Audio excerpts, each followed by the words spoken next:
Labas rytas, bičiuliai. Komentaras. Po 2 valandų katalizatoriaus neliko, kol pinigus nusiėmėm. Čia žodžio esmė tokia, kad žmogus pirko automobilį ir kol pinigus nusiėmė, pardavėjas pašalino katalizatorius. Aišku, pardavėjo naudai. Tai bičiuliai, būna ir tokių dalykų, būna ir kad akumuliatorius sukeičia, būna ir atvažiavai, pasitikrinai automobilį, visos vienodos padangos, nusipirkai visos skirtingos.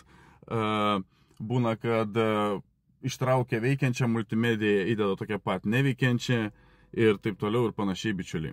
Todėl mes, pavyzdžiui, kai tikrinam automobilius, visą laiką pateikiam klientams ataskaitą ne tik raštu, bet ir fotomedžiagą. Tam, kad kai automobilį klientas nuvažiuos pirkti, jeigu jis jam bus tinkamas po patikros, tai jis ką turės? Jis turės nuotraukos, kaip atrodė tas automobilis, kai mes buvome vietoje ir jį tikriname. Taip, kad visada pirkdamas jis gali prasidaryti kapotą, pasižiūrėti, ar tas pats yra akumuliatorius, ar vienodos padangos ir taip toliau ir panašiai. Neapsigaukite, bičiuliai, kaip šiuo atveju žmogui, kad nutiko. Iš tikrųjų, ganėtinai juokinga situacija, bet tokia ta realybė, kaip sakant. Kas kaip sugeba, tas tai bando apgauti, kad tik papildomai pinigėlį pasidaryti. Aišku, šlikštu, bet tokia ta realybė. Taip kad pirkite atsakingai, tikinkite automobilius prieš pirkdami ir duok Dieve, viskas bus gerai.